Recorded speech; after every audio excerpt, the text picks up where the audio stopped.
Well, I started up with a beat, and like I say, this is one of those things that made me kind of feel cool. But I started to the little beat there that they play on that, and old Dickie Betts, he looked over at me and goes, like, They give you the improvement. he said, that's it. Yeah, I that's said, right. oh man, I wanted to jump off my drums and just go hug him, which would have messed up the song, but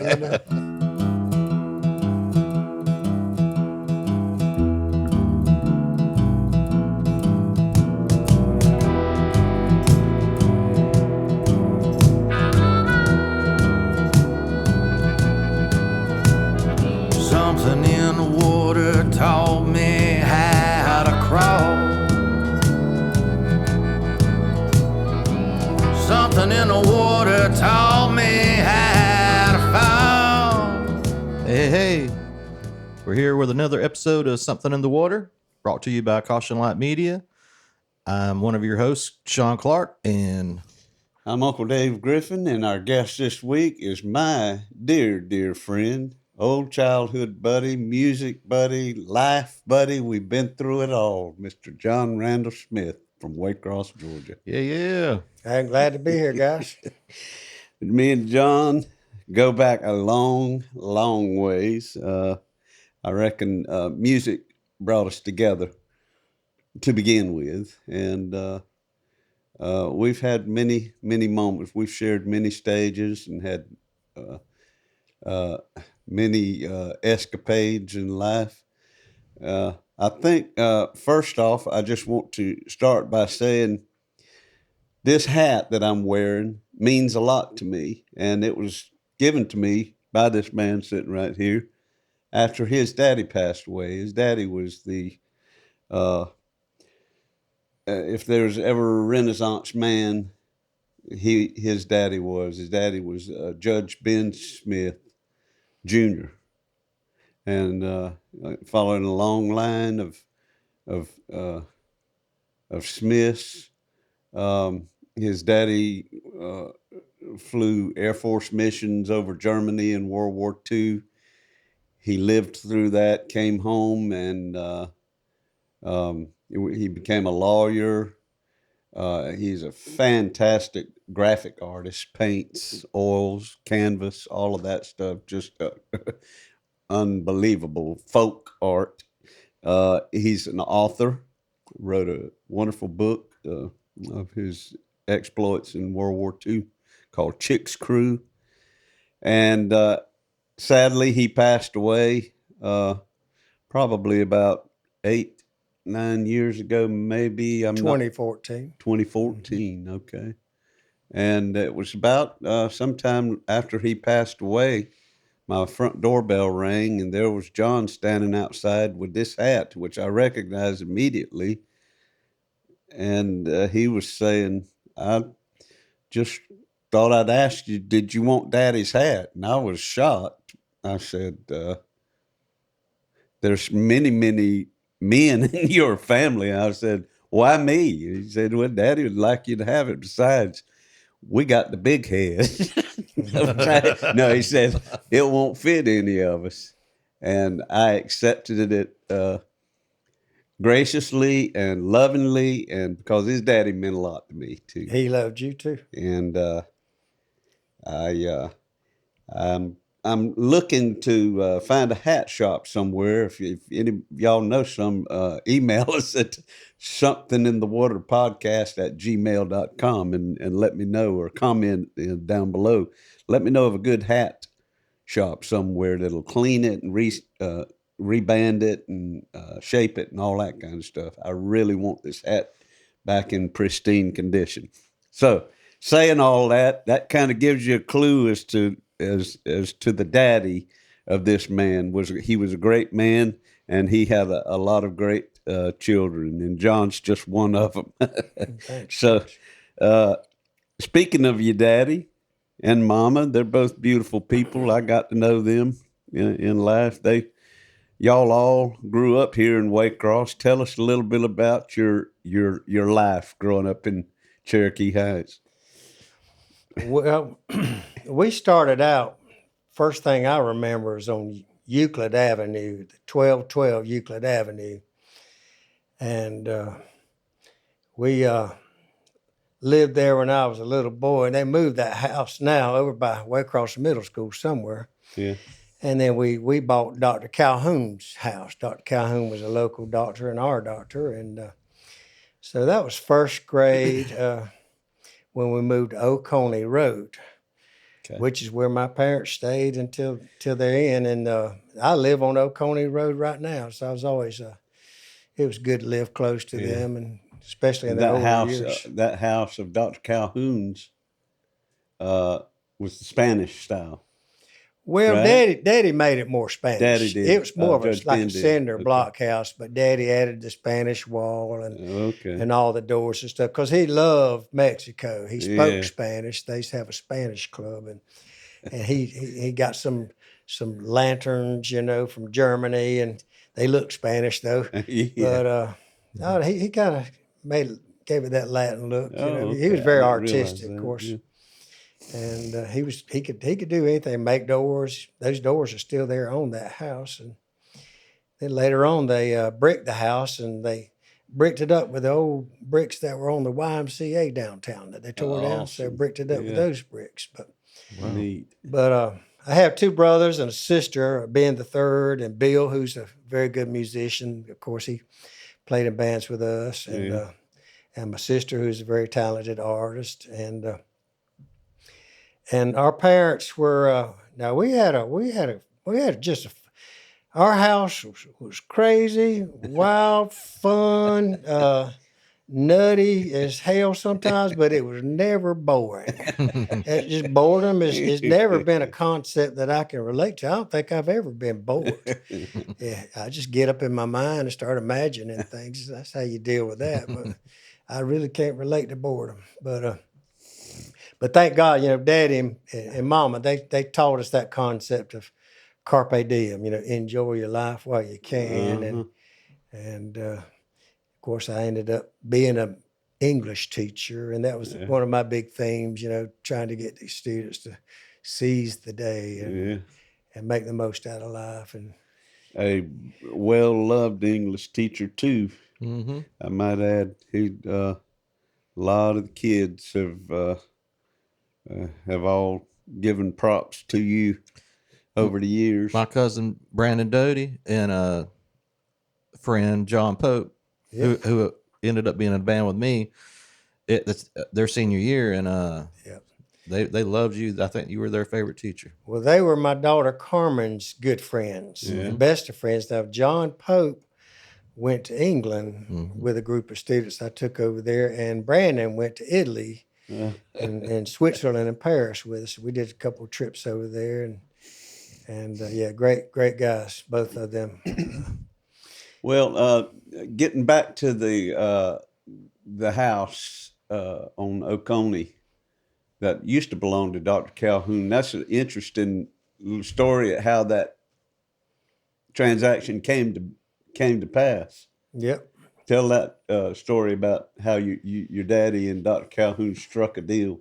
They just struck a deal, I guess. Well, There wasn't no money they were both involved, right? okay with. Well, no, he ended up with the lot at 1212 at the corner where Vicky Calhoun lived for years. They built that brown house there on that corner there, and so there was a swap of properties, and of course Vicky owned that land all the way down there to the canal and all, and Dr. Bill, she had one of the coolest cars in the world. It was a very rare vehicle. It was a Corvette Stingray. The first year they called them Stingrays. It was automatic, and the first one, well, not the first one, but one of just a few that had air conditioning, factory air conditioning. And one night, Bill Calhoun and Vicky and my mom and daddy went to Jacksonville, and he should have thought better, but he gave my brother Ben the car keys to that Corvette. That Corvette. Man, we raised hell in Cherokee Heights. We went way too fast, but it was fun. And Bill was maybe Evelyn, but I had to sit in the little middle there. But we had some fun in that car. But I saw that car on the internet not long ago, talking about how rare that car was. But Wow. but So I was always under the impression that they traded houses and one of them paid the other one $1 or something like that. But I thought that y'all got his house, the Spanish style, that ended up the Spanish style house, and he got y'all's Euclid. That wasn't the way it worked. Well, they got the property. Now, the house was moved later on, so I was pretty young back then. I was So your daddy got the property where that house sits? Is that what it is? Well, Bill Calhoun, you talking about? Yeah, that was Bill Calhoun got that property. Yeah, he was our family doctor. He was a good guy. He was a good doctor too. Yeah. But, yeah, going back to Daddy, you mentioned a lot about Daddy's the one that got us into music. He always kept the stereo going. Now, he loved every kind of music, and I'm grateful for that because he taught us to love all kinds of music. Mm-hmm. He played opera, whatever. He played Dixieland jazz, Kid Ory on the trombone, and he loved Bill Monroe and the Stanley Brothers, bluegrass. Big band. They loved big band. He and Mama, they fell in love because they decided to get married because they could dance well together. Oh. I guess that's as good a reason as anybody, as anything's what he used to say. But he met her. She was one of the Victory girls down at Avon Park, Florida. And they struck it up, and he saw her on the dance floor cutting a rug. And he just said, I got to get in on that. So he liked to dance too. Because you remember at our gigs, he'd be out there dancing and beating his leg to death with a tambourine. But he loved all kinds of music, R&B, rock and roll. He loved Wilson Pickett because he just loved that scream, and Wilson screams like a panther, And but they took us to concerts. They took us to see Hendrix, Jimmy. Well, I was going to get to that in a second, but we started out. We go see James Brown and his band, and hardest working man in show business. And we there were not a lot of white people in the audience, but that never mattered to Daddy. He didn't see color or anything like that. And Jacksonville Coliseum. He raised us right though, and on music and a lot of other ways too. We saw the Four Tops. I remember one time we were supposed to go see the Georgia-Florida game, but it was raining tarts, cats and dogs, and he didn't want to drag his family out there. We probably didn't have any business there anyway. A bunch of, the world's largest cocktail party. But back in them days, we looked in the paper and the Four Tops were playing that night. He said, "We'll go see the Four Tops." So we went and saw the Four Tops instead of Georgia, Florida. That was we much wanted to see the Four Tops better because we played "Reach Out" and all those songs, and the Spinners were on the same ticket, But I guess one of the coolest things he did, he and Mama took the high school band, the Waycross High School band, to see the Jimi Hendrix Experience. Wow! And of course, all the people in the band thought Mom and Daddy were cool as all get out, taking them to see Jimi Hendrix, and it's kind of wild. We were all kind of young and naive, and we looked over there and we saw these people. And we're like, I think they're smoking pot over there, About a year later, everybody in the whole Coliseum was smoking pot. But and then when they went to see the band played with the halftime show for the Washington Redskins and New York Giants, they went up there on a train. Mom and Daddy were chaperones, and they took them out to see the Lovin' Spoonful in Washington, D.C. Some of the parents didn't think that was a good idea, but Mom and Daddy thought it was a great idea. Let's have some fun. That was their motto. But my music probably started where yours and a lot of other people you've had on here seeing the Beatles come on the Ed Sullivan Show Sunday night. It's the old story. And the music was so fresh. Now, I was 10 when that happened. You were born in 55? 55. So you'd been 8 when it happened. I've been listening to an audio book by the guitar player from Toto, Steve Lukather. Monster. He was great artist. But his story is the same. But he was only 6 years old when he How saw do the you Beatles remember, on Ed Sullivan. I guess you And just were told that the whole but whole but life? Some like things a are lot very of impressionable. Yeah. a lot of people were that into it that made that same pronouncement. They said, "That's what I want to do with my life." I didn't make that call that day. I enjoyed it, but I didn't come to that conclusion like so many did. Did you? Did you sit there and say, "I need to be like Ringo," or what? Well, I just loved everything about it. I think one thing I really like is, I ain't gonna lie, those girls screaming.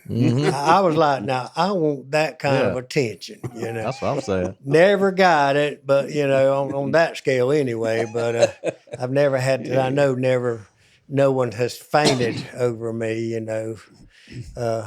But just the music and just the whole Beatlemania, I got caught up in it. You get the lunch boxes and everything that was going along, and so my brother Bill was hit like that too. And so we said, "Hey, we got to start a band, just like all these garage bands." And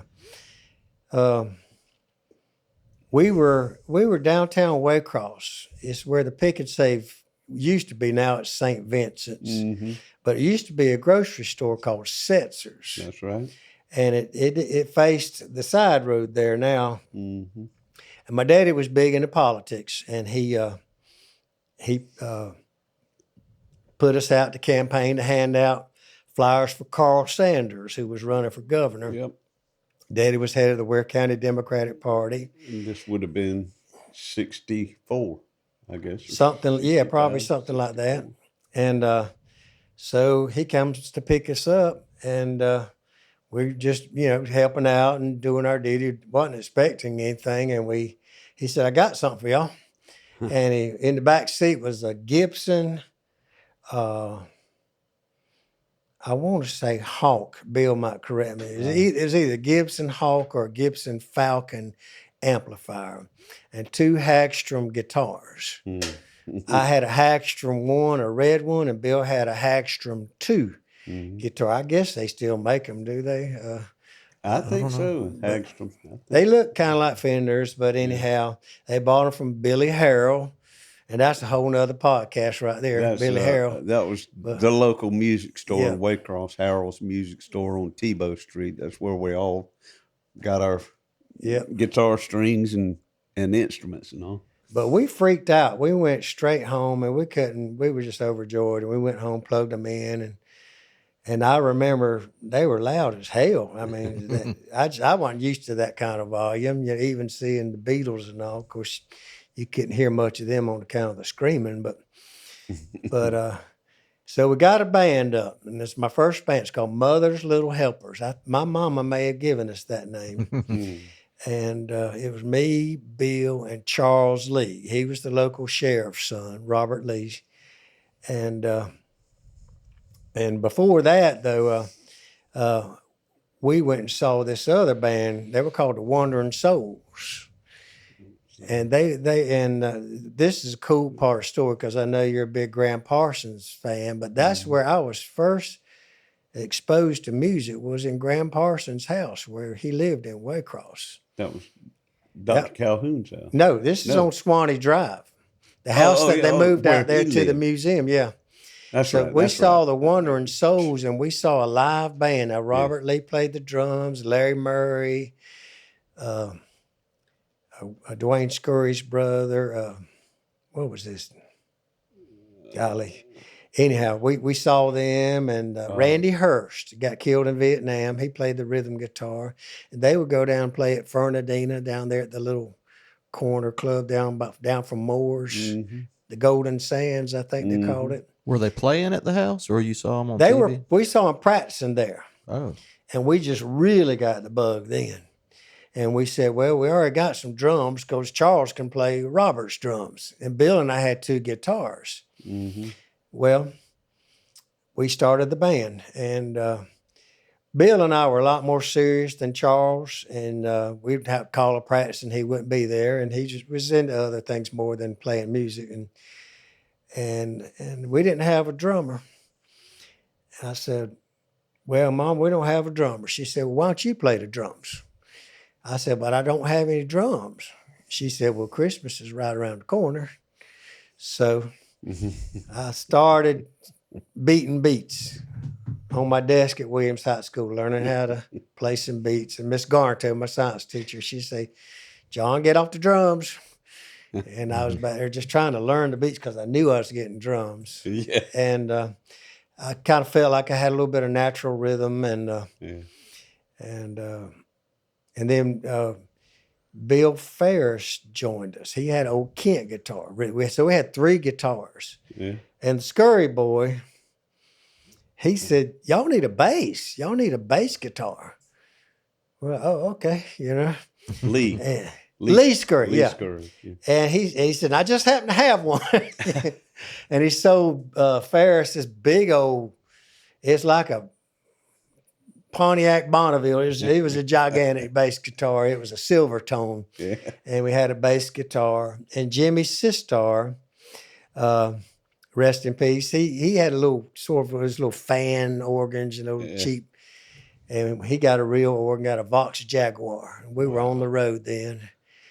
And we started practicing. We learned, we were a top 40 band. We learned all the, whatever was, this is what kept us playing a lot. We learned all the new songs, just like Down Home with Eddie Middleton. We learned all the brand new hits, and people that's what they want to hear. So this was still Mother's Little Helpers. Well, by Or that time we changed our name because Mother's Little Helper sounded a little too kind of wimpy to us, and so we tried to find a name. And Jimmy's neighbor Theo Davis, she said, "Y'all should call yourselves the Faux Pas."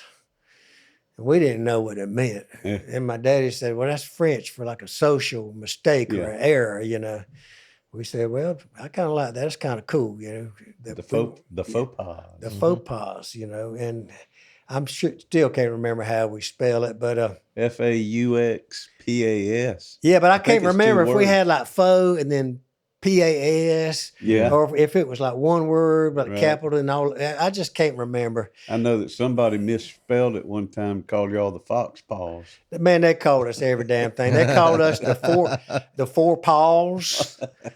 And then at the Battle of Bands in Jekyll Island, we were called the Four Pawks, P-A-U-X, the Four Pawks. Now, what's that? That's not even a word, I don't think. Maybe it is, but I was in a duo one time called Jangled Harp, and we went and played this thing in Dahlonega, Georgia, and they had us as the Mangled Hand. What the hell?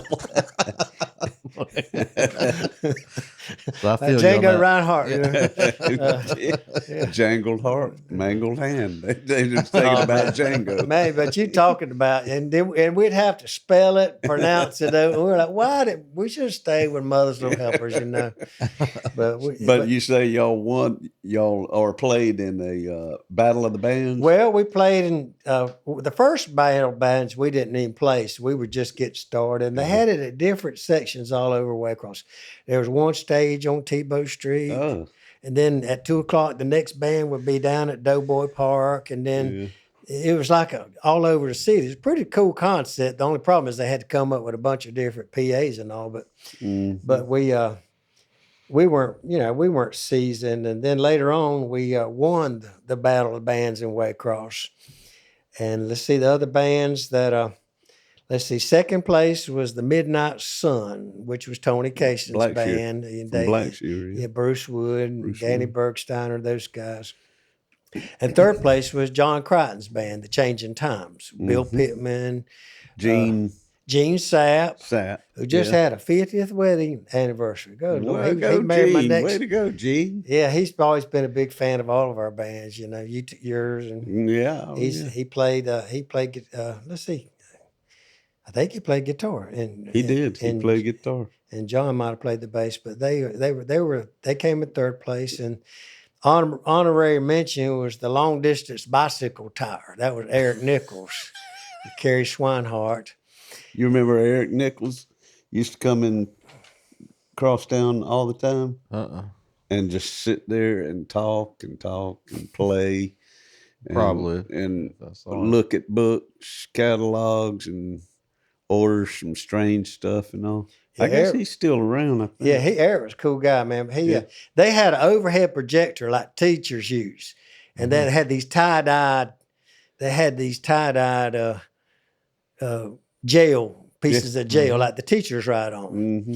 and they did all these psychedelic things with the overhead projector. You know, had everybody tripping. You know, it was, and that was mentioned in the paper about their exciting light show or something like that. But Honorable mention. But you know, before that, we played at the March of Dimes thing at Waycross High, and I was in the 5th grade. I started when I was 9. I got my first set of drums when I was 10, and they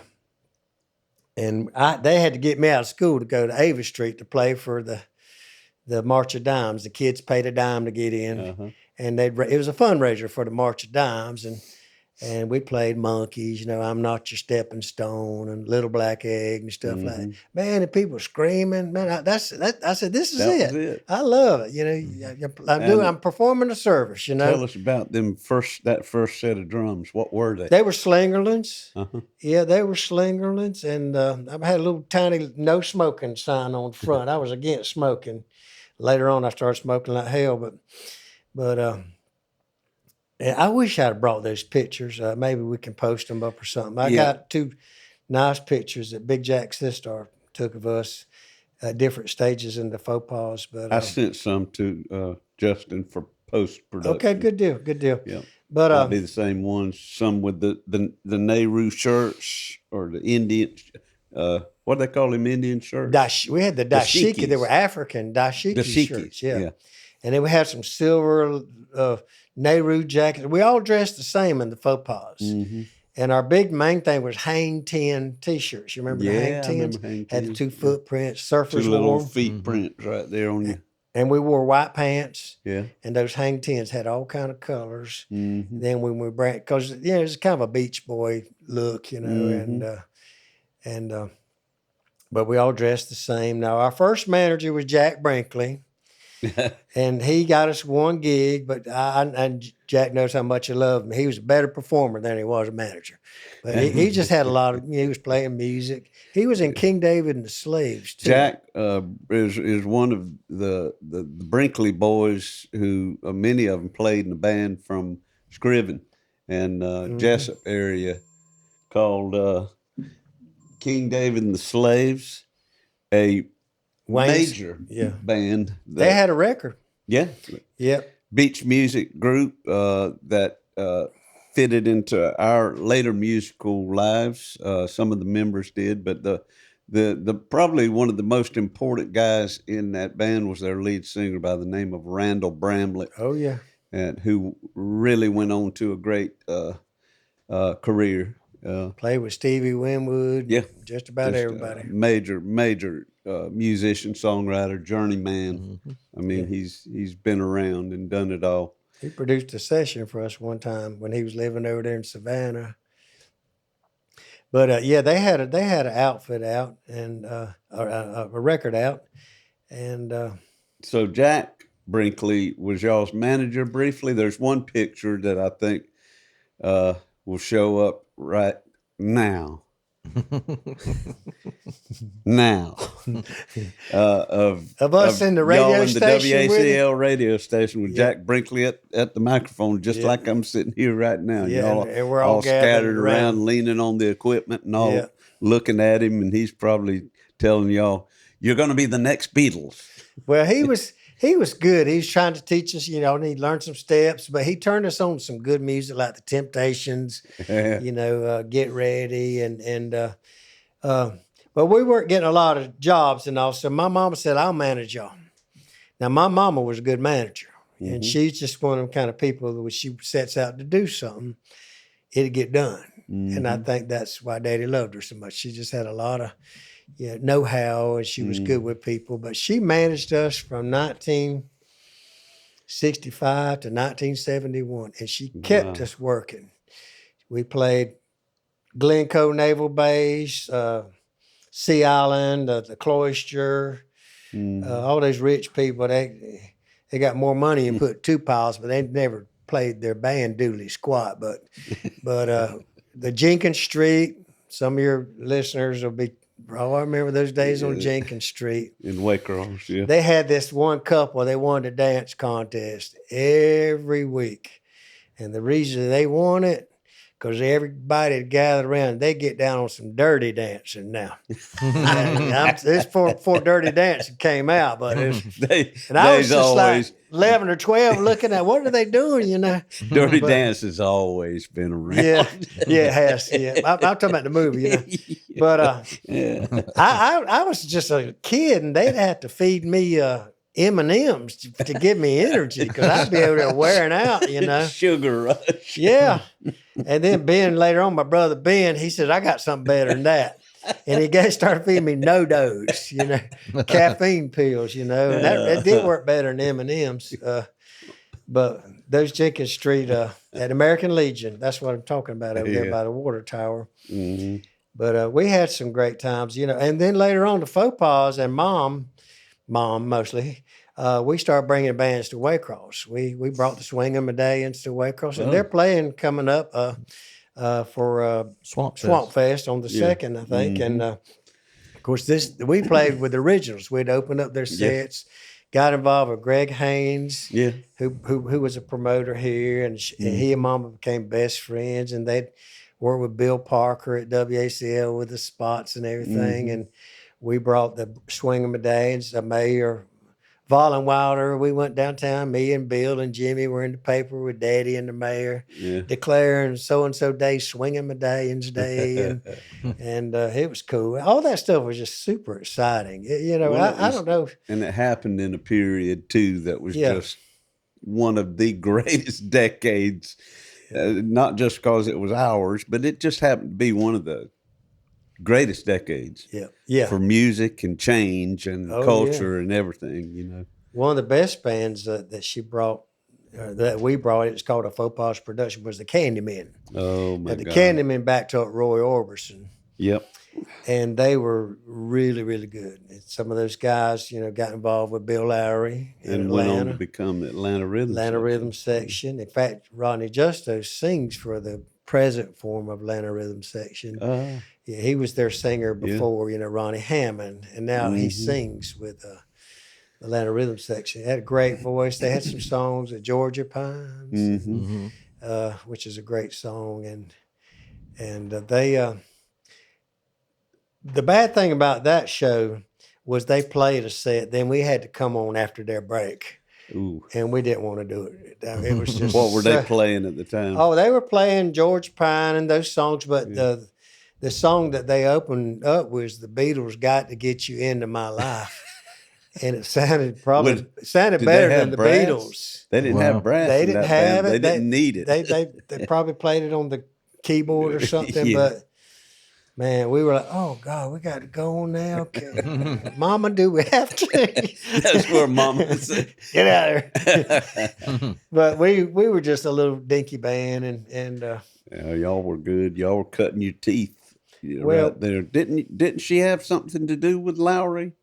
Your mom? Yeah. We booked the Candyman through Bill Lowry Talent. I got the contract at my house. It. That's like right. Yeah. $700 to bring the Candyman to Waycross. Yeah. I got the contract sitting in the folder played at my house. The City Auditorium?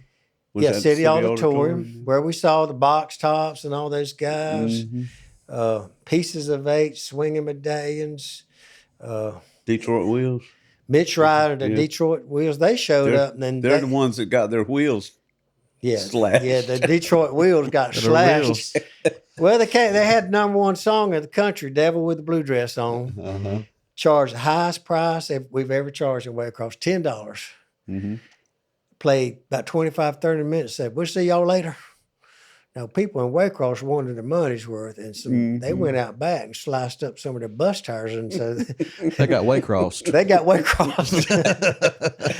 And the cops were all back there, and we're like, what's going on? This is high drama here, you know.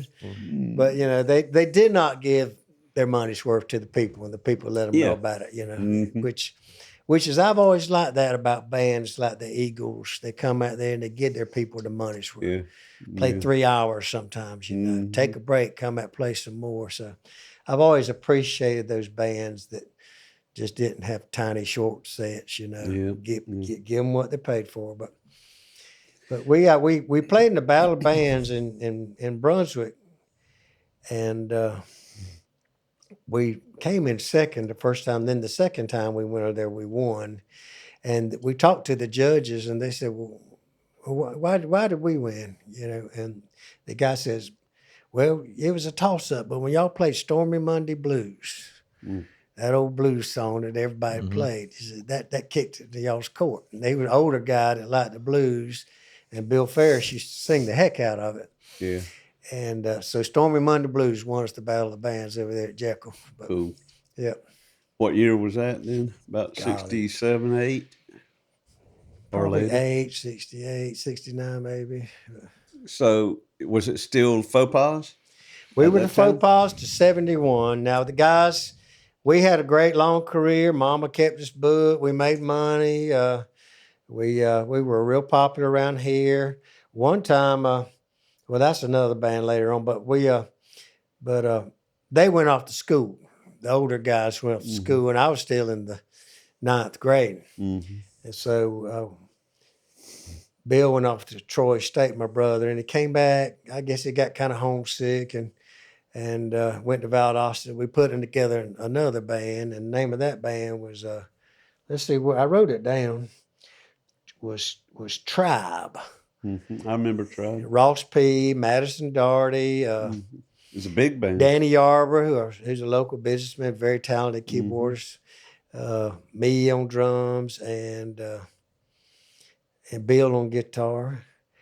And I remember seeing y'all in Monroe Park one afternoon. Y'all ran an extension cord or several extension cords from somebody's house. Becky Reinbart's house. I just saw it the other day. We were talking about it. I said, "Remember when we set up right there?" And where the playground is, you know. Yeah, and all the narcs were on the fringes watching us, you know. That was the days. Yeah. And there was a lot of narcs around. Yeah. But and I also saw y'all downtown at in front of the Phoenix, I believe. Yep. Right there. On a flatbed truck up there. Is that Confederate Park, isn't it? Yep. And I don't know the occasion for that, but I don't either, but I remember sitting right there. Y'all had the Phoenix at your back and was playing towards the park, and we were all scattered across the street right there. Well, after we played one of those gigs, we remember the City Coffee Shop. Yeah. We were starting to grow our hair long, and we were sitting there, and we heard these guys. They kind of had old crew cuts and all, and you know, and we just got through seeing Easy Rider, where they shot the, where they shot the guys on the motorcycles and killed them. Peter Fonda. And they were talking loud enough and one of them was like, I tell you what, you hold one and I'll choke him and shoot him. And then I'll hold the other one and you choke him and shoot him. And my brother Bill was over there getting paranoid. He was like, "We need to get out of here. Those guys are going to kill us." You know. You remember those hamburger steaks? We were trying to scarf down our hamburger steak and get the hell out of there because we were thinking we were fixing to have Easy Riders, you know. And, those hamburger steaks and French fries were some of the best. Yeah. Too. So you wanted to take your time and eat them, but not that night. Not that night. We were ready to get on out of there. We may not even finish, but Thunder Rock Tribe broke up, and Ross and Madison. They went off and joined the band with Jimmy Vining and Ronnie Griffin, and I forgot what they called themselves. But, local. They were still local. Yep. Yeah. So it was after that. That's when we put together Thunder Rock, and that had 8 people. We made a lot of noise and thought Thunder Rock was a good name, and we might have played one gig. Dave Burns was in that. Yep. Danny Bergsteiner, he was killed in a car wreck coming home from Georgia. Johnny, 2 guitars, 2 drums, 2 keyboards, 1 lead singer, and 1 bass. So there were 8 of us. And we practiced there in Mom and Daddy's foyer. It was loud. No. 8 pieces in the living room? Yep. And then after that, we started a band called Sugar Cane. And that was me, my brother Bill, Madison Daugherty on bass, and Johnny Davis, fine musician from St. Mary's, Georgia. Yep. Really, really good lyricist. I like for Sean. You've heard some of his stuff. I don't know if Sean's heard of some of his stuff. You have, because you shared the stage with him Yeah. at Little Nights. It was probably the very first Graham Parsons Yep. guitar pull. Yeah, he played by himself. Johnny Davis. He played his solo. He played a set, and I got it on that little CD. CD. Okay. He's a fine lyricist. I mean, Great guy too. He's very creative, and Sugar Cane broke up, and but that was kind of a turning point for me, because I got to some trouble with my parents. I got busted. They found something on me that I wasn't supposed to have, and they grounded me, and I couldn't go anywhere. And I went out there and said, I'll just practice my drums. And that's when I started playing along with albums, with old Koss headphones. I was playing with Derek and the Dominoes, Jim Gordon, the best drummer of the day, and just listening how they played and how they didn't play too much, and he's still one of my favorite drummers. He's dead now, and played along with the Allman Brothers, and I try to cover both parts. They had two drummers, and So I that guess really served you well. Oh yeah, the grounding is where I just said that's kind. You cross a point, like you might have realized in your songwriting, where you say, "Hey, I'm getting pretty good at this." Not being conceited, just you realize that, hey, I might have crossed a line there where I can be more of a serious musician. Yeah. I know Sean probably has experienced that too, because I remember the first songs I wrote were horrible. People would sit around and laugh at them and make fun of them. It pissed me off. Don't quit laughing at my songs. Y'all start writing some if you don't, if you don't like my songs, start, throwing a fit, and they'd have to come in and comment. I was trying, I had some terrible songs, but Well, everybody has to go through yeah, that. you have to go through, but you're out there, you're trying, and your lyrics are real cliche, but I guess we're going back to that point. That band eventually broke up, and Sugarcane? Yeah. Now we added Bill Ferris we were still Sugarcane. Madison left. Right. And Bill Ferris played the bass, and that's the Sugarcane that played at the Can Heat Centennial. In April of 74. Yeah, that was Memorial Stadium right here in Waycross.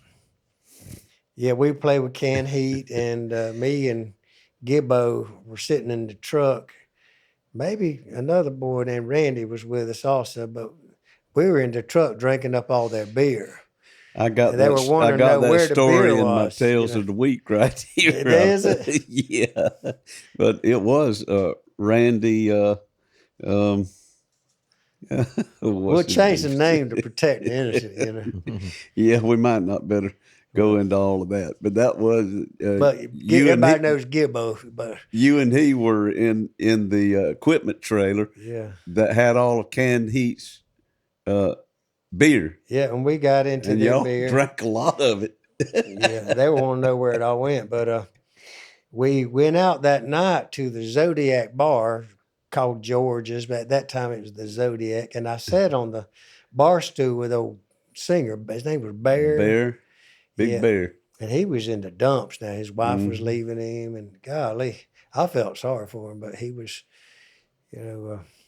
he was crying in his beer. He was. Not even realizing that the man that was listening to his miseries Drunk his was beer. the one that had drunk all of his beer.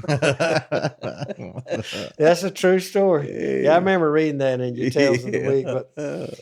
But Lord of mercy. So Sugarcane evolved into Space Gnome, and that was our crazy Frank. Space Gnome.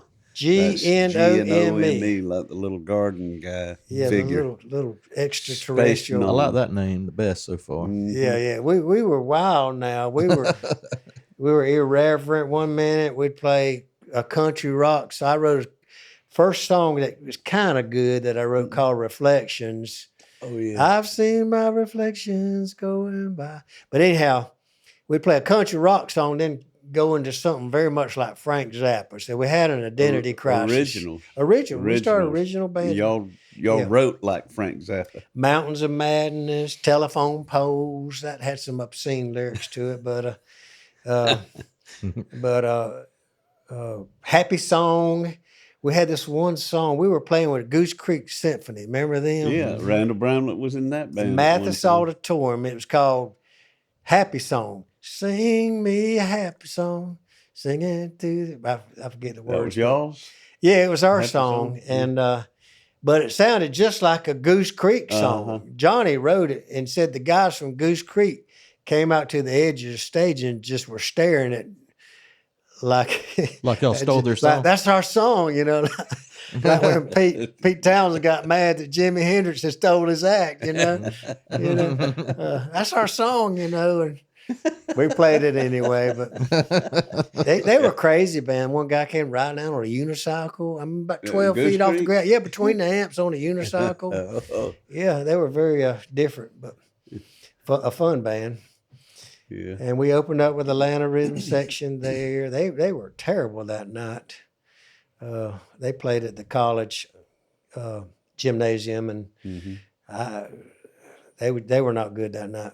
I think they were pretty messed up. You know, a lot of those guys got into recovery later on. You know, they had to or die. You know, but we. So you were going to.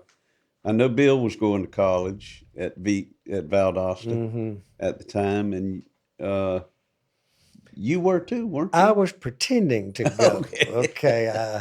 But I would go here and there. There was no aspirations at that point in time to be an English teacher. I used to love academia when I was a kid, but I got to college, and you know, when you have draft beer for $1.25 a pitcher, I mean, I was just a goner. You know? I did the same thing at my college. Yep, Georgia Southern, right?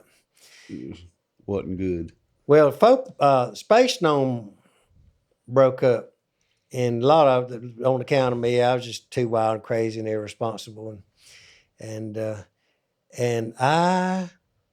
they kicked me out and they disbanded, and I was kicked out of college because I wasn't living up to Valdosta State standards.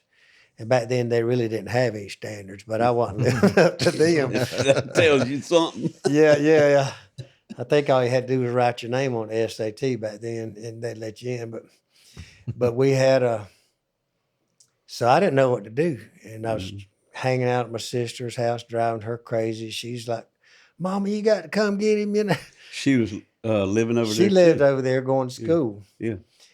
And so I came home, and I had I joined a little band called the Dover Bluff Band with Bonnie and Belinda, George Bagley, Gerald Gibson, and we didn't last very long. I think we played Branton County High School one prom or something, and then we broke it. No, we didn't break up. It's when you guys came calling. This would have been 76. Yeah, and that's when you and I met up. Yeah, that was the first. Now, we knew each other by this time. We played tennis one time. Yeah, I've got a little story at the end of this program about all that, how we came to meet in the first place. But musically, all of that time that you were doing all of that history right there, I was nothing musically. I didn't pick up a guitar until my senior year in high school, which would have been 71.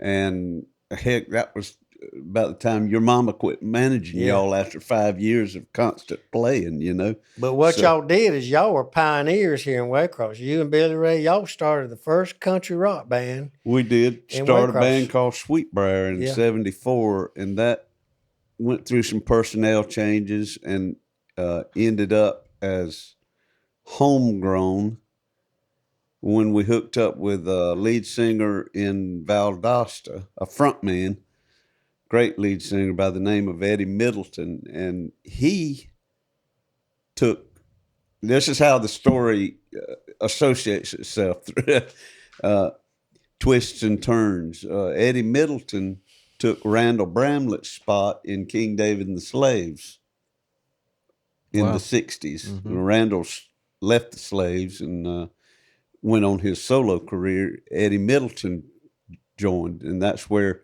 the bass player for King David and the Slaves, Wayne Scarborough, another Waycross fella, the two of them were close friends. And by 76, Eddie was performing in Valdosta, had his own little trio behind him, and one of the guys in his trio was leaving the band, and so he needed a new backup band. And he calls the old King David and the Slaves bass player, Wayne Scarborough, up, who I was playing with at the time in Homegrown. He calls him up and says, "Man, I need a band, and I need it now." And Wayne says, "I got your band." So the five of us, John wasn't in the picture yet. So this was 75, in October of 75. We go to Valdosta and do a crash course on Eddie Middleton playing music that I had never played before in my life, and it felt good. It was soul music. You were playing guitar. I was playing guitar, and we had a lead guitar, Joe Shear, Wayne Scarborough on bass, Ricky Alderman on keyboards, young man. Still in high school. 12th grade. He was in his senior year of high school. And Bruce Wood on drums. And I grew up across the street from Bruce. Yeah, and Bruce was the original drummer for Midnight Sun, who from the Battle of the Bands. From the Battle of the Bands with the Faux Pas. And so the five of us start backing Eddie Middleton in Valdosta at the Holiday Inn, and we played 2 weeks there, and then we moved right across I-75 from the Holiday Inn was this beautiful, beautiful supper club. I mean, like something out of a Las Vegas dream. It had this red velvet decadence. You know, the walls were covered with red velvet, and these. It was like a stage came out of the corner in the half moon shape, was about 5 feet off of the dance floor, you know, so you were up there lording over the whole dance floor, and then you had the dance floor level tables, and you walk up to the next level, and they had a bunch more tables, and then a bunch of these seashell looking seats straight out of Las Vegas, booths. Best sounding room I've ever played in. Oh my God. Great sounding room. King of the Road. Yeah. Motor Lodge was the name of it. Me and you were playing somewhere over there, and you drove us through there. It was all shut down or whatever. Right. Yep. I took y'all through the old parking lot to show you. It was Roger Miller's baby. His original idea was to put up a chain of these across the United States. One wound up in Valdosta, and I wound up playing in it in 75 with Eddie Middleton. We had that song, King of the Road. King of the Road. Trailers for celery. And we had a waitress there. Her name was Leanne, remember? And Eddie would say, "Leanne, 450 cents." She'd always shoot us some birds, you know. Say, but well, so fast forward into let's see, we played 13 solid weeks straight, 6 nights a week from January through March or something like that, the King of the Road. And our drummer left to go to Nashville, soon followed by our keyboard player. And they were both from Albany, Georgia. And we cobbled together for a good month, hiring musicians, hiring drummers from the local musicians unions in Jacksonville or wherever we had a gig. Just a drummer by committee for a long time. And we were at just, where can we find a damn drummer who will stay with us, join the band, and good enough to hang, you know? And you walked in the door one afternoon. It was probably end of May and 76. And you came strolling in the door, just despondent as hell. And I remember we were downstairs about two or three in the afternoon. We were rehearsing, waiting on Eddie to get there, and we were learning a new song. And the door swung open, and you walked in, and we all said at the same time, "Hell, there's our drummer right there." And he needed a job. And he needed a job, so it was just like, hell. So we got him up on stage. I don't want to tell too much of my story that I'm going to read at the end of the show here. But anyhow, it happened so that John was hired, and he ended up working out, and we had a 5-piece band. We were all from Waycross again. So that, and I sang too. I could throw in a harmony, so it worked out good. We have 4 people that would sing harmony, so that worked out great. And Eddie was one of the best showmen we learned a lot. We went to the school of showmanship with Eddie Middleton. That's right. He taught us so much. He did. It was like that was like a paradise gig for me, because I heard about y'all, and I had to apologize to the Dover Bluff band, say, "Listen, I can't turn this deal down," and I felt bad because we'd got something going, and I think I apologized 10 times to him before. Bonnie keeps saying, "Quit apologizing for that. We're over it," But I just rather apologize, but than not. Just want to make sure I did it. But it was $200 a week. Now that was serious to me. Mm-hmm. I hope my own hotel room and half price on drinks. I mean, what better deal? But what I got with these guys, man, they were playing all this funky music, and I love soul music. And that band really, more than anything, helped me become a more seasoned drummer, because we were a variety band. We played country, Tom Jones, She's the Lady. It's Not Unusual. Lou Rawls had to learn a little bit of it all. And so that's what I like to tell new drummers or young musicians out there: play every kind of music you can. Don't tune anything out, just because it's just going to make you better in the long run. But Dave and Joe, they sit on the side over there to my left, and Wayne and Ricky, but they had those double rhythm guitars going. I said, "Man, that sounds good, man." It was a good feeling. And that room sounded so good, and Eddie great. Just, Eddie could have an audience, and we played all over the United States for 76, 70. Well, you were with us for about a year and a half. Yeah. And then you left the band and started up with Bill again, your brother Bill. Yeah. Y'all started another.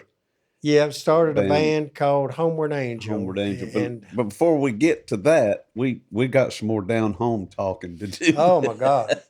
That year and a half from the time you joined in May of 76, the very first gig, you and I traveled to it too, because I spent the night with you the night before we left to go to Panama City. I spent the night at Evelyn's apartment.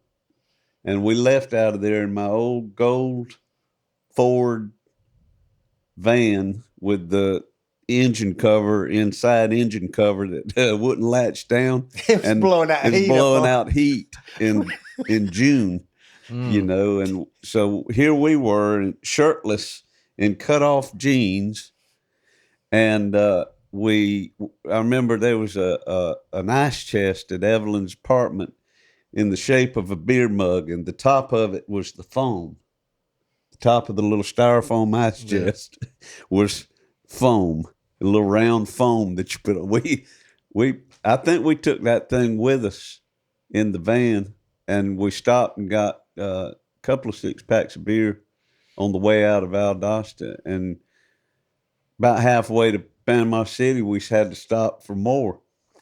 But we were drinking the whole way down there, and I remember when it was not non-alcoholic beer. No, we weren't DUI. Were we? We was DUI all the way, and without shirts on, and we got to that straightaway. It was my first trip down there. I don't know about you, but I'd never been there either. I'd never seen. We were excited. We were drunk and excited, and I remember we hit that straightaway. We were close, and we were hanging out the window, just whooping and hollering.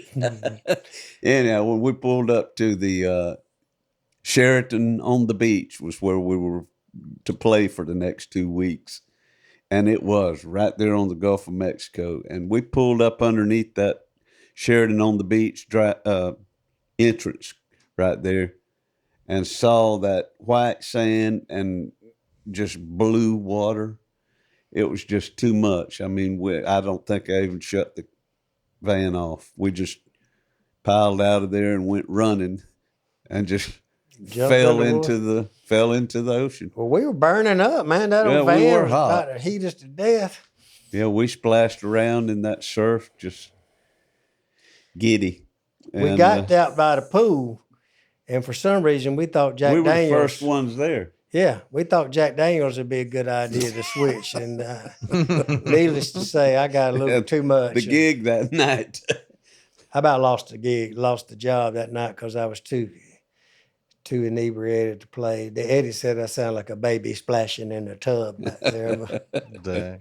And so Wayne Scarver, God love him, he talked to Eddie, said no. Eddie said, we need to call Moy Harris. That's old drummer. And Wayne said, no, let me talk to him. So Wayne talked to him and said, man, you can't show up like that. You know, we all drink a little bit, but you can't show up drunk, you know.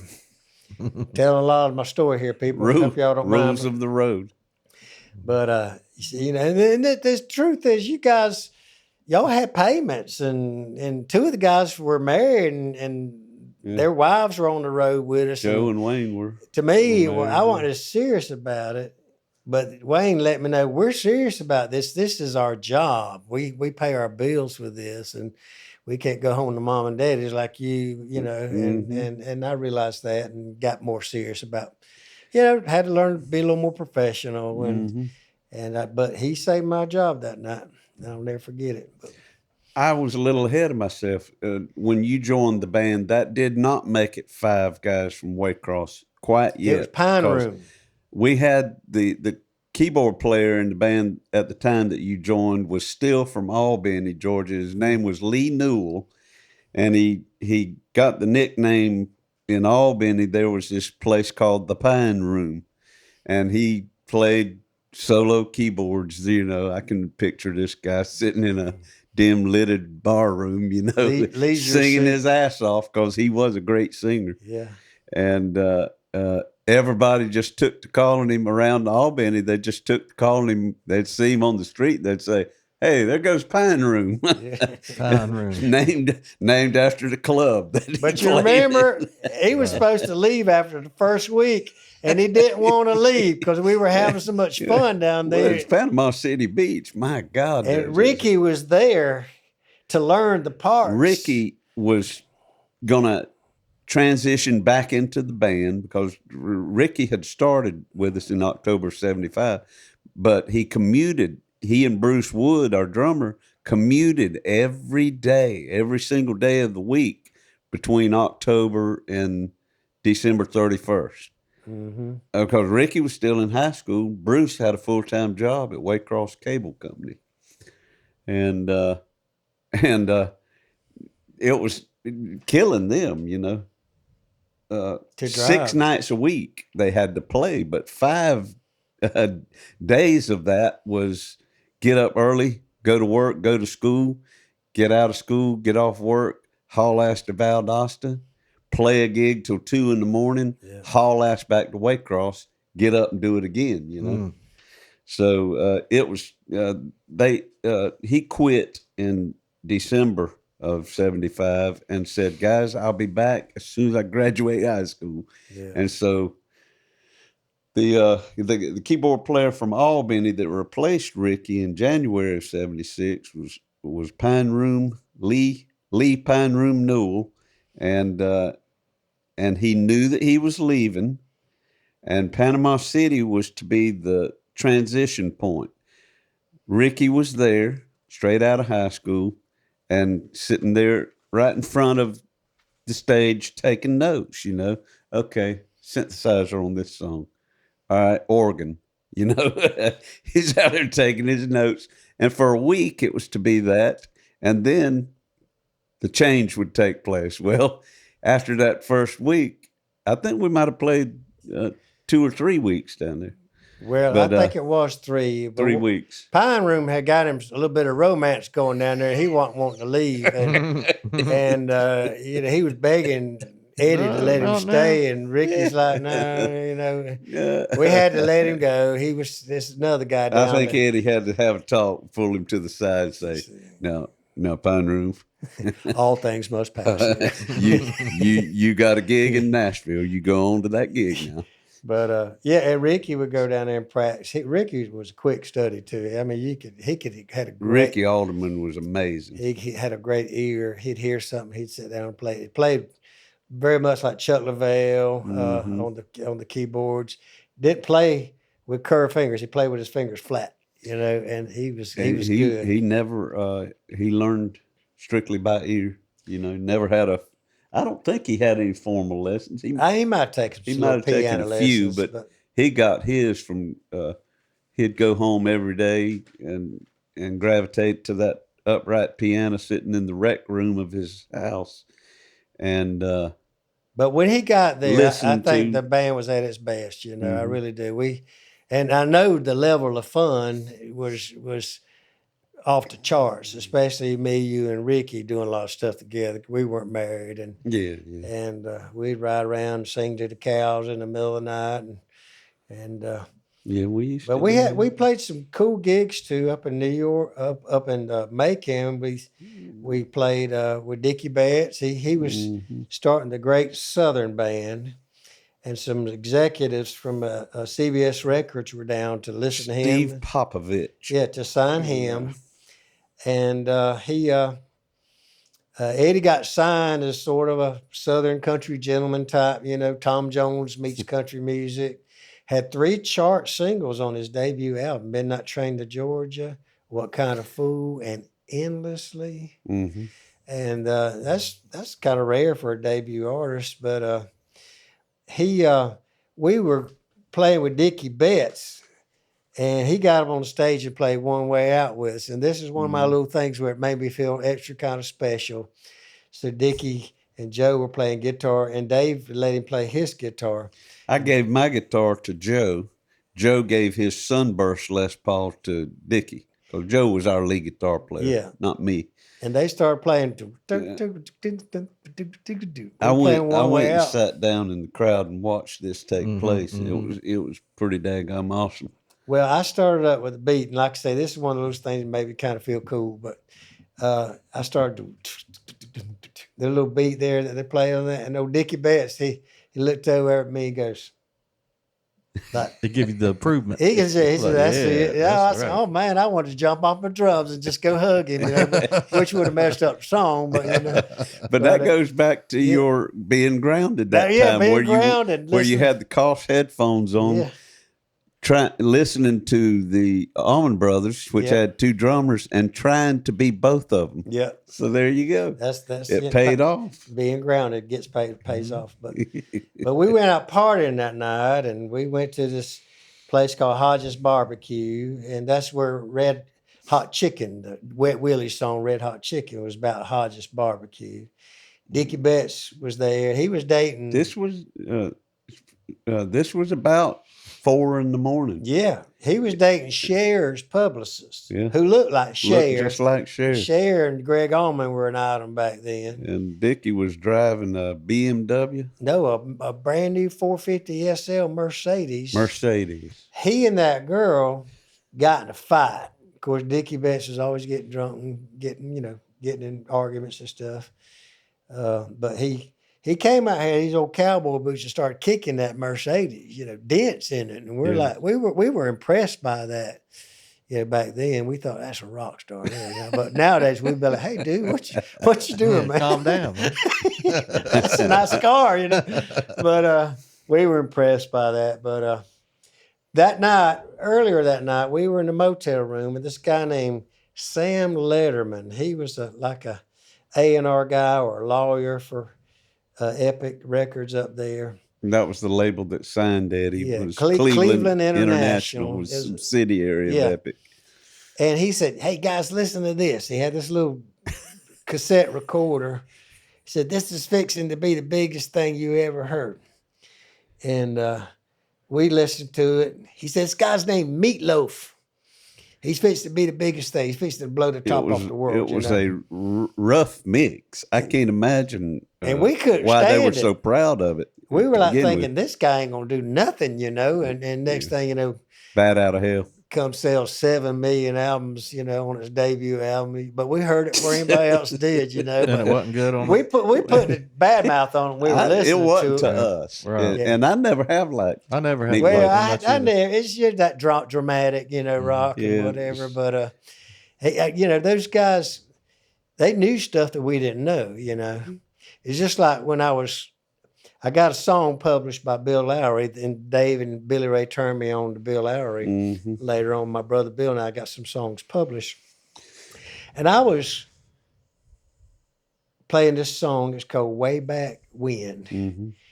And Mr. Lowry says, I really like that song. I want you to change this one word. And I said, I don't know. I kind of like that word. He said, no, it'll open it up more if you change it to this little. I'm arguing about a pronoun, or something like that. Yeah. Bill Lowry. Bill Lowry. And he's, and I'm being pretty committed to my word. And Bill Lowry's being very nice to me. He said, listen to it closely. If you change it this word, by that time I started looking at all them platinum Gold. Yeah. gold records, all over the walls. And I got to thinking, John, just shut up, and change the word. And he was right. When I changed the word, it just opened it up, the meaning, to bring in more meaning, like a good song does. But Mm-hmm. I'm sitting there arguing with a man with platinum albums on the wall about a pronoun, but you learn how to get humble in rock and roll, And we went through so many fun things. We have band wars, and rock and roll egos. It's funny. But We just had some good times. We did. In Eddie Middleton year and a half. And we played all over. We played Little Rock, Arkansas, and Chattanooga, Nashville, Fredericksburg, Virginia.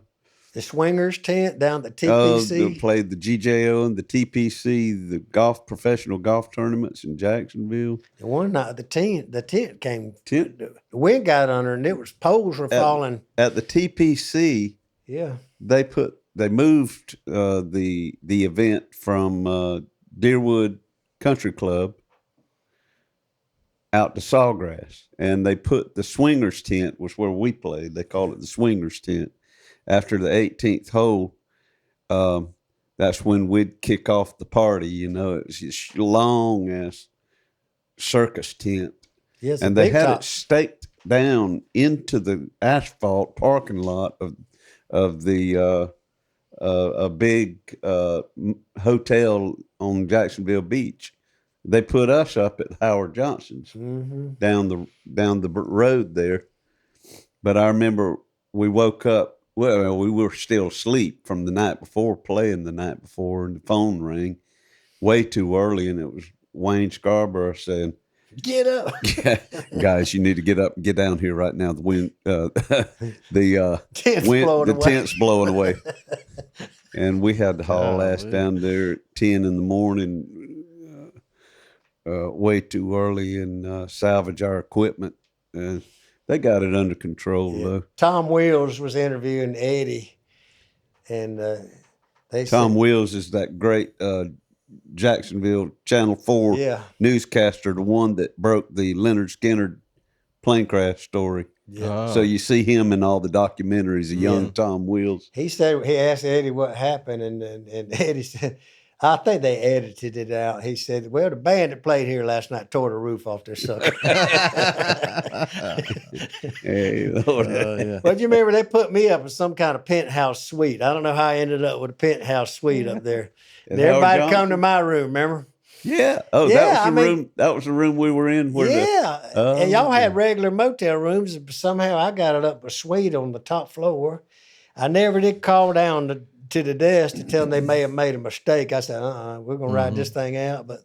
And remember that pigeon flew in. I had my outfit laid out.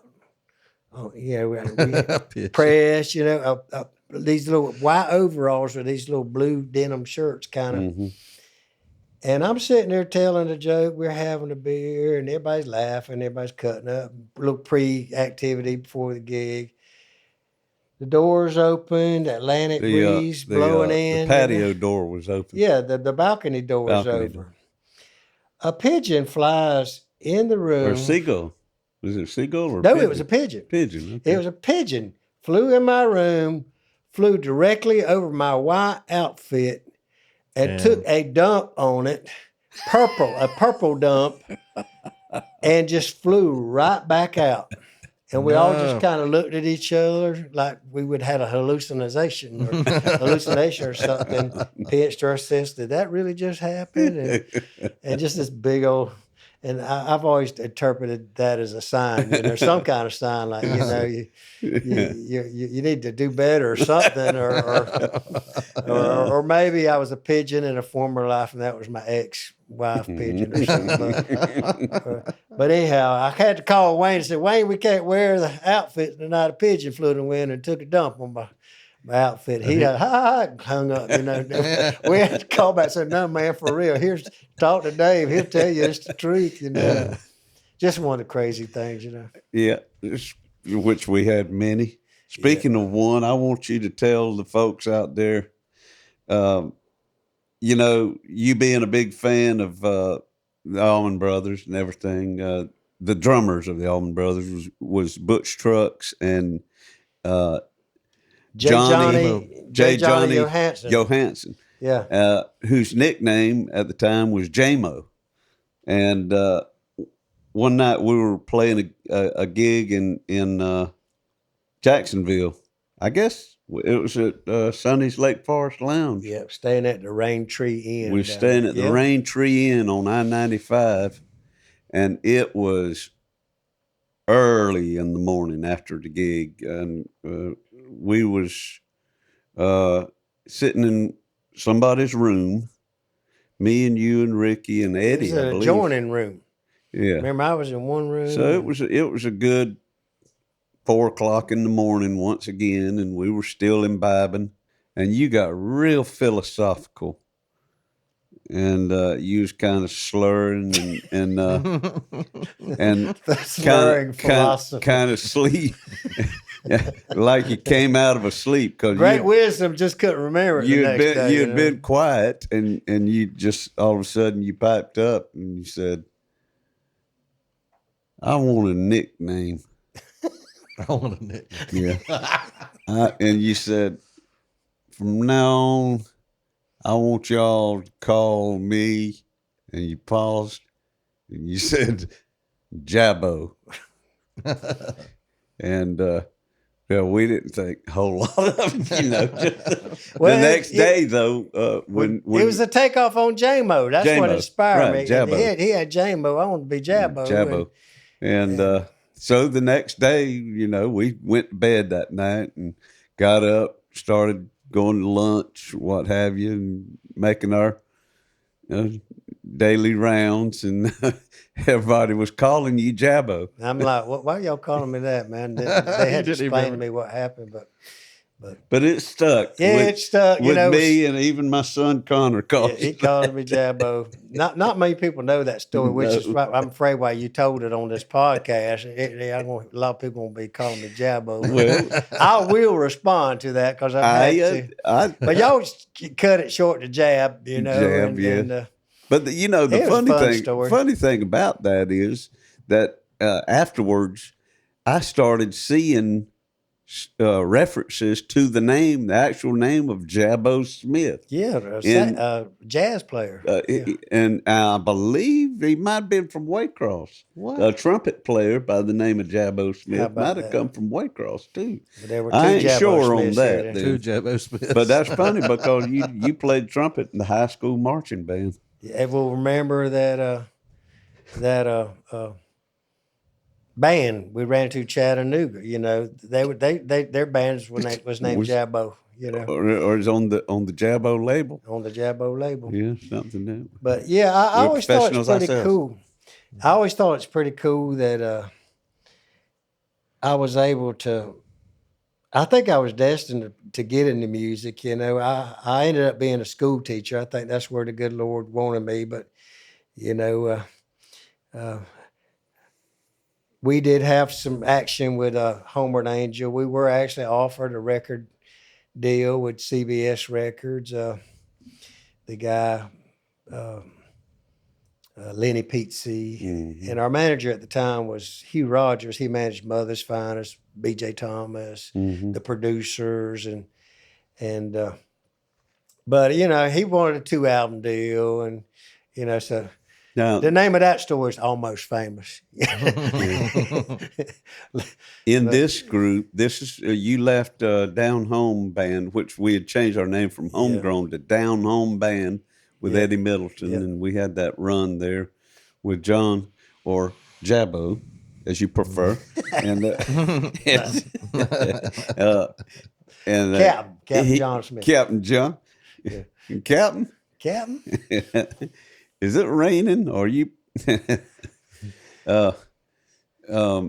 John left in late '77, and Ricky stayed with us for a few more weeks, and then our keyboard player Ricky left, and y'all put together Homeward Angel, and we replaced y'all and carried on with Down Home for about 10 more months. But Homeward Angel, no, Shadowfax. Well, we were named Shadowfax very short. We never played a gig, but that was the name of Gandalf's horse from The Hobbit. From The Hobbit, and Bill Ferris, who's done very well in the music business. I think he works with Brad Paisley right now. He's worked with Leanne Rhymes. Leanne Rhymes in the production side of it, but anyhow, we had to get rid of that name, so we named ourselves after the novel Look Homeward Angel by Thomas Wolfe, a Southern writer. Homeward Angel. And that kind of stuck. But that's probably the best original band I was ever in. We were writing Who were songs, the first personnel in that band when it was Bill, built? my brother Bill, Ricky Alderman, Bill Ferris, and me. Okay. And then Bill left because he just couldn't deal with the craziness in our household, you know. That's right. And we had this crazy band house, and then 601 East Moore Street. 601 East Moore, W.C. Fields. Remember W.C.? But I lived there for a while in 78. Yeah. We scared Dave with a Harley Davidson one night. He's still having nightmares of a Harley Davidson coming into his never bed. But live over that. Get over that. Our next two guitar players were Pat Buchanan, who's a great session player in Nashville. He's played with everybody. He's done an album with Hall & Oates, Trisha Yearwood. He's like been musician of the year a couple of times up there. And there's another guy named Bob Beckwith. Now those guys, we could sing, but those guys could really sing. And so we had those two lead singers, and that kicked us up a notch. And our songwriting was getting better too, you know. And both of them were lead guitar players. Both of them could play guitar lead. I mean, immaculate. And they were good. We played some cover songs here and there, some Toto and stuff like that. But we really started playing better music and more thought out. I was sober. I put that stuff behind me, and we were getting pretty good. And Bill Ferris and I, we were no longer lead singers, which I was glad. I never have thought myself as a lead singer, but I could harmonize, you know. And we started doing pretty well. Played here and there, did some showcases. I came off the road with the band. It was just getting a little too crazy. The environment was a little too crazy for me, and I just had to.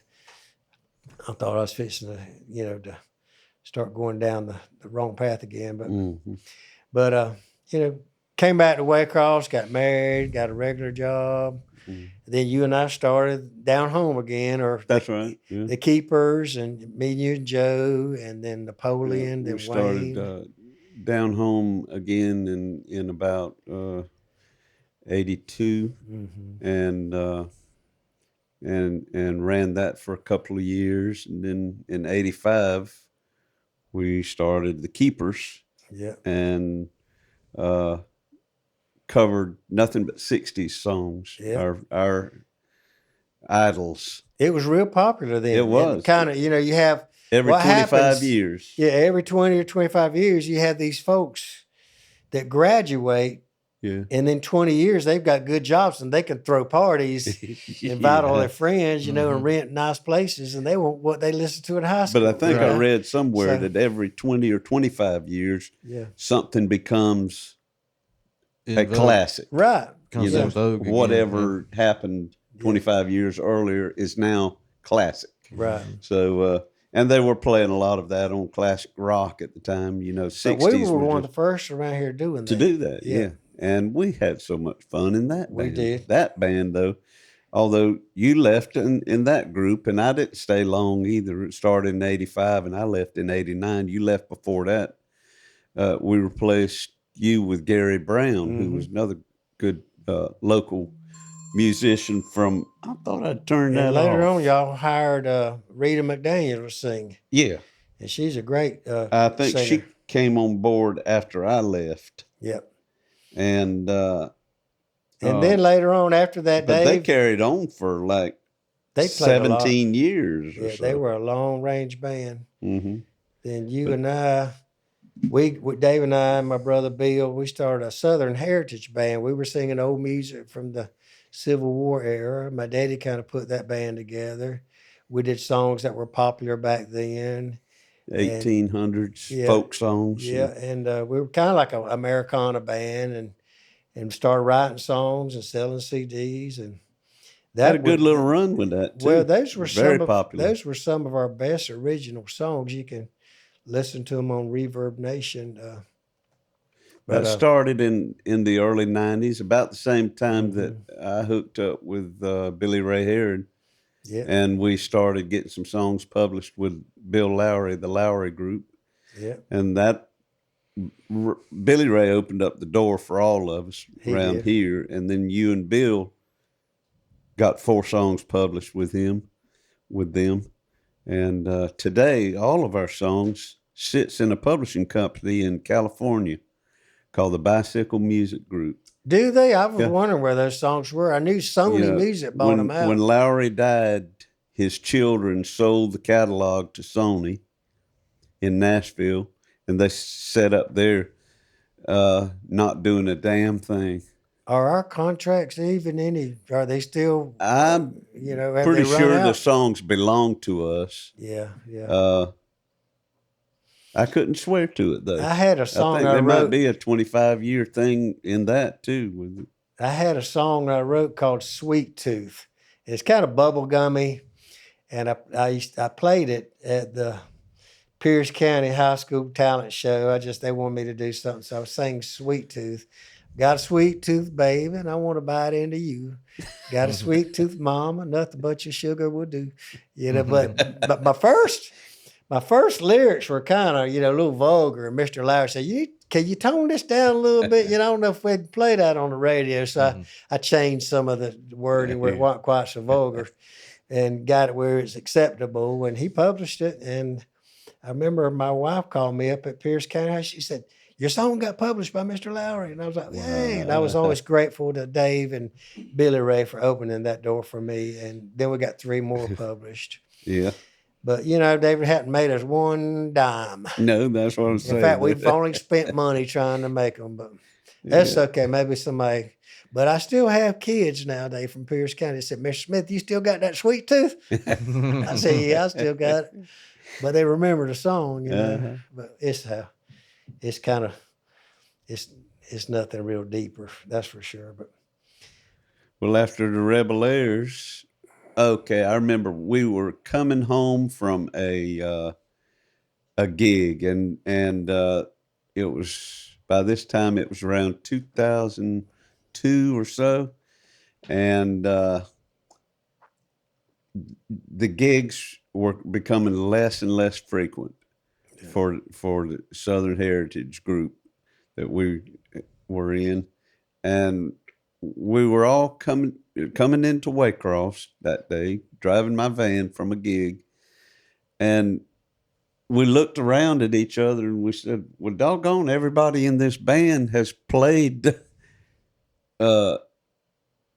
cover songs in the past, you know. I mean, we played rock and roll, we played Beatles, we played everything in our histories, except for the bass player, who had not had as much experience on stage. But we decided at that point, let's since the gigs are slowing down with this band, let's put a top 40 band, a cover band, a classic cover band, back together. Well, everybody's wanting us to come play for free. I said, man, I was poor back there. I said, I need to make some money, man. I don't need no free gigs, you know. But so that's when we came up with the idea for the last band that we were a part of was Rhythm Oil. Yeah, and Dave came up with that name. Named after the Stanley Booth book, the author that wrote The True Adventures of the Rolling Stones.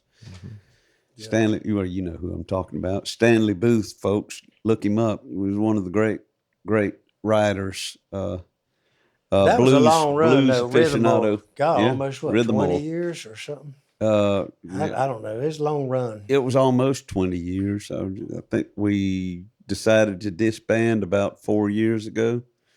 We played a lot of weddings around here. We got a lot of people married and played a lot of dances. Our emphasis was play music they dance to. Kind of went back to the Eddie Middleton. Yep. Because that's what they want to do at wedding receptions and stuff. But anyhow, we certainly had a history of music. A lot of different bands. Of course, you played in many bands before I even started, but together we've played in 4 or 5 groups. He even played one gig with Jack Cadillac at the Graham Parsons Little Nights. I did. We showed up without a drummer, and you said, "I'll play drums for you boys." Well, that's fun. Those shows are fun. The ones that Dave put on. You got Swamp Town Get Down. Oh, that's the other up. thing. Yeah. This weekend, right? Actually, by the time this is on there, it will be history. But y'all have heard us talk many times on these podcasts about the Graham Parsons Guitar Pool and the Swamp Town Get Down, the 2 festivals that I put on here in Waycross. Should make it a point to come sometime. Yeah. They are a lot of fun. There's another band that we didn't even mention, Hickory Wind. Yep, that was our local sort of hybrid band with me, you, Billy Ray Heron, Tony Cason, Steve Glisson, and my brother Bill. But the very first had George Farr in it also. First band had Ronnie Griffin on bass, Debbie Thigpen on vocals, and George Farr on keyboards. Yep. And it came about, Hickory Wind is probably Graham Parsons' most signature song, you know, that he wrote. And it became the name of our group. And when the local Chamber of Commerce decided to pay tribute to Graham in 1991 during our annual Pogo Fest celebration. See, Waycross not only has Graham Parsons to be proud of, but they became ashamed of him briefly there after the book came out. But and Billy Ray had a record store called Sin City. Yeah, Billy Ray Heron, of course, everybody knows, is the authority on Graham's life in Waycross, his history here as a child growing up. But he had his first record store back in the early 70s called Sin City, named after the Flying Burrito Brothers. That went over big with the local ministerial association. No, the ministerial association and the city fathers, they didn't think too much of that. When you go down to get your business license and you tell them the name, they went for that? No, they didn't go for it. In fact, they said, they had a meeting one time and they said, this is the first thing people see coming into our fair city from the east. is a big sign saying Sin City Records. So they had a heart to heart with Ray, and he changed it to Happy Sack. Happy Sack, which was Worse? Emmylou Harris. Depends on how you look at it. Slight reference there. Yeah. It was Emmylou Harris. Brian was married to Brian Ahern, or Brian Ahern, however you pronounce it, and that was the name of his company. Was Happy Sack Productions. Now we played with some really cool artists. We backed up Percy Sledge. We backed twice. up Percy Sledge. We saw Percy Sledge almost getting a fight with Alan Walden, Phil Walden's brother in Macon. At Uncle Sam's in Macon. Percy that's wasn't right. wanting to fight. This guy was being belligerent, but It was Alan him. Walden Yeah. who was drunk and he pushing his finger in Percy's nose. poor old Percy, he was just. He was just as humble, and he didn't bite. He didn't. But we played. Lord, we got to meet Bernie Ledden from the Eagles right here in Oh, yeah. Waycross. Yeah. At the Graham Parsons Guitar Pool, which, Lord, it'll be in its 24th year this He year. liked me and you for some reason. I think because we had white hair or something. But Who? Bernie? Bernie Ledden, he's. Not, Well, he was not a happy camper Yeah. until the gig was over with. I Yeah. mean, he pissed a lot of people off, you included. Yeah, he was. He had some short with some people that night, but just derogatory things to say. He's putting his 2 fingers in my chest. I was running sound. He's like, "You the monitor boy?" He called John I Monitor said, "I'm Boy. running monitors, but I ain't your boy." say you don't like what you hear. Well, wait Wait till the next set. Why do y'all got all these? Why you got the power up front, not in whatever it was? Yeah. And his brother played his brother's set was the set before that. I said, "Well, your brother wanted everything moved, and now I got to move it back." But Yeah. anyway, he was mad. Marty Stewart. I would have to say, I think the best band I've ever heard Yes. Oh, at God. the Graham Parsons Guitar Pool was Marty Stewart and the Fabulous Man. Superlatives. Yes. They were after they got through playing, and we didn't have our best night that night. But after them, I said, I'm never getting on this stage again. They were so good. They opened up with I Know You Rider, old Grateful Dead song. God, they were killing it. They were awesome. Yeah, everybody got to meet one of their heroes here. But Yeah, the we've Boyer had and some good Talton ones. came down from Cowboy. Scott Boyer, Tommy Talton, Yeah, they've had some great artists here. Ralph Stanley, Ralph Stanley, what can Ralph you say? Stanley, Charlie Charlie Leuven, Leuven. Kentucky Headhunters, Firefall, Firefall. Leon Russell, Leon Russell, hey, living legend. guy from Uncle Tupelo, Jay Jay Farrar, Yeah. Jim White, Ian Dunlop, every year Graham's original International Submarine Band bass player. It's just been a good time, folks. Yeah. We've shared in all those good times on all them stages through the years, and we're going to take a little short break right now and come back and do an original song that John Randall Smith wrote. And If we can remember it. if we can remember it. We'll be right back. Something in my brain won't let me stray. Something in my veins gonna find its way. Something in the water taught me how to pray.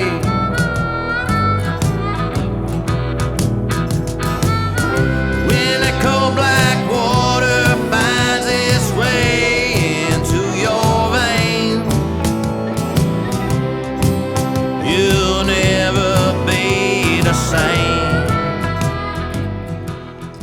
Hey, y'all, welcome back to Something in the Water podcast. John, what about this song that you wrote here? Tell us a little bit about that.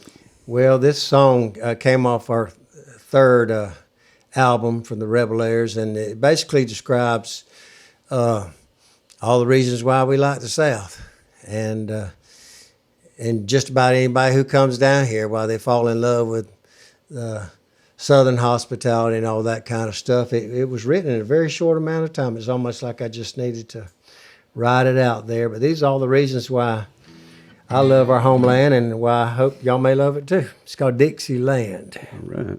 From the Rebel Airs.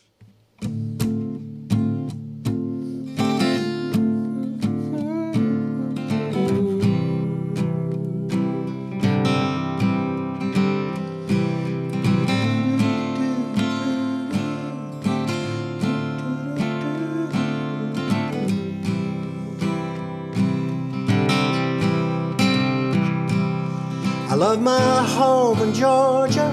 I love my home way down in Dixieland. No doubt about it, there's no better place to live. When you try southern living, I know that soon you surely understand. Down south in Dixie, we've got so much love to give. Dixieland sings to me, singing me softly to sleep, making me dream so sweet. Dixieland lives in me. We got the best kind of people. We got the best hospitality in the world. Barbecues and dances, and the music plays all day. All the gentlemen greet you. Man, you've got to see those southern In the girls. land of cotton, you can pick out your own way. Dixieland sings to me, singing me softly to sleep, making me dream so sweet. Dixieland lives in me. We like to take things easy. We like to move kind of slowly through the No day. need to hurry, where we going anyhow. There's a deep southern secret that when you get here you always want to Come stay. on down to see us, won't you come on down right now? Dixieland sings to me, singing me softly to sleep, making me dream so sweet. Dixieland lives in me. Dixieland. Come on down. You hear me? All right. After all that talking y'all did, I thought y'all was gonna play something. No, that was great. That was a great song. I always like to hear you guys harmonize, and that's good songwriting. Thanks, y'all. Nice buddy. chords and stuff. You know, you said you wrote that on guitar. Yeah. I wrote it at my kitchen table. It just kind of came out, one of them songs, that just kind of, That's a good one. it seemed to be already written. John's somewhere. like those many drummers who also play guitar. He's written some really good songs, just sitting there with guitar and showing us the chords, later.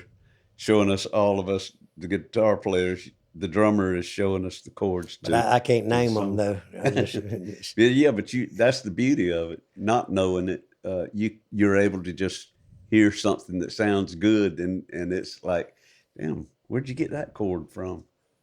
That's pretty cool. Now with that song, to me, when I hear that, I think the melody had to be there first, and then you figured out what chords go behind them, or am I wrong by I think thinking it that way? was kind of a melody-driven song. I do. I think that's kind of where it started. Yeah, with a melody. Some songs will start with a melody. Sometimes you got a good riff, or a chorus. That had some amazing melody to it, so I just assumed that came first. It did. I think so. Well, folks, it's time once again for another tale of the week from Uncle Dave Griffin. That's me. And this week, for this episode's Tale of the Week is talking about my good buddy right here in the hot seat. I have a good friend named John Randall Smith. He's walked down this road with me for many a year as a fellow bandmate, songwriter, counselor, prankster, and dear close friend. John Smith, so common a name to be attached to so uncommon an individual possessing a vast array of personalities. Schizophrenic? Nah. There's not any psychological discrepancies in this guy. His mind is not controlled by some alter ego. In fact, most often, John Smith is controlling the minds of those around him with his ability to educate and entertain. I'm convinced that this is what he does best, through no matter which mantle he assumes: musician, comedian, teacher, father, grandfather, or friend. I first met John on a side street in Waycross in 1970. In fact, it was right there behind the Pizza Hut on one of those roads coming out to Plant Avenue there. I was driving home from high school in the old Ford station wagon. I'd just turned 16 and was old enough to drive. And I came up behind a young man walking with long hair, fatigue jacket, and trumpet case in hand. I stopped and asked him if he needed a ride. He hopped in. First thing that struck me was, damn, he looks like Fess Parker at 13. For any of you youngsters that don't know, Fess Parker was the actor who played Davy Crockett in the early TV show. And then about a decade later, he played Daniel Boone in Living Color. And the next time we met, we were on a tennis court in Monroe Park. Me and my buddy, Bruce Surrency, were already warmed up and welcomed all comers for a casual game of doubles. Well, John and his pal, Randy Conley, proceeded to intimidate my red-headed, short-tempered partner off the court with a volley of excellently placed shots, along with a sardonic display of sass mouth unheard of in the gentleman's game of tennis. Till John McEnroe. Until John McEnroe came along. They'd be on the other side of the court saying, "Ready, Eddie?" And, "Serve, Merv." And just went on and on like that, taunting, unrelenting. 4 years passed by before I saw John Smith again. Damn, he looks just like Fess Parker at 18. It was 1975, and I was playing with Eddie Middleton in the Down Home Band. John was drowning in the dregs of his latest musical experiment, Space Gnome, which was falling apart as his older brother Bill left to pursue college at Valdosta State. We were playing in the Red Room at the King of the Road Motor Inn on a Tuesday night when John stumbled down the steps. Decked out in a blue silk cowboy shirt, Levi's, and a pair of size 11 pointed-toe cowboy boots, or as he referred to them, my chain-link fence climbers. Tony Llama boots. They were Tony I think Llamas, so. They were pretty. They were nice. "Give me a cold beer," said he to the waitress. The southern drawl was still there as he took a table directly in front of the stage. Eddie Middleton was wrapping up the evening with a soul-stirring rendition of "She's a Lady" by Tom Jones, followed by Bruce Chanel's "Hey Baby," a favorite among the college frat prepsters who were so much a part of Eddie's world. On numerous occasions, I used to hear Eddie rant about the fly-by-night pseudo-intellectual weekend hippie types who took the steam out of the beach music scene, replacing it with psychedelic rock and mind-altering substances. Enter John Smith into Eddie Middleton's realm. "Hey, man, y'all sound pretty good. How about buying me a cold beer? I know as much money as you make, you can buy me a cold beer." Eddie was not impressed. No. And it was to John's advantage that his kidneys react before Eddie did, and rendered him out the rear door of the King of the Road to relieve himself. A few minutes later, Eddie, along with our bass guitar player Wayne Scarborough and his wife Ann, exited the lounge en route to their motel rooms for the night, only to find John Smith peeing at the moon. By May of 1976, Eddie Middleton and Down Home Band were faced with a dilemma. Our most recent drummer, Mark Yarborough, had left the group and headed to Nashville as an aspiring songwriter. It was the onset of the summer season and was destined to be a very lucrative one at that. We needed a drummer badly. So we were practicing one afternoon downstairs in the Red Room Lounge, waiting on Eddie Middleton to arrive when, lo and behold, John Smith ambled into the room. We all looked up from the stage at the same time. There's our drummer right there. We asked him up and threw everything we had at him, including the syncopated, slightly stuttered beat of the Ohio Players' Skin Tight. He nailed them all. Then Middleton arrived. No, hell no. Absolutely not. John Smith will not play drums in my group, he screamed at Wayne. T. Wayne, calm and business as usual, proceeded to conduce Eddie into agreement. Wayne said, beside the fact that we really need a drummer, he sings a breathy falsetto and plays his ass off. Reluctantly, Eddie conceded, well, I suppose we can try him out, but I'm warning him. He knows he's not one of my favorites. 2 nights later, on stage at the King of the Road, Eddie Middleton reverently and lovingly referred to John Randall Smith as my godson. A beautiful relationship had begun. Oh, man. Hey. That's nice. I was just talking to Eddie the other day on the phone, Really? Yeah, he's we were messaging, on Facebook, and we've talked on the phone too. But he's on dialysis now, and we're talking about getting together a little reunion. I talked to Ricky. Ricky's in, and I know Wayne will be in, and I know you'll be in. Yeah. Joe. Get with Joe. Yeah. We can get Joe involved too. Joe doesn't sing much anymore, but he still plays well.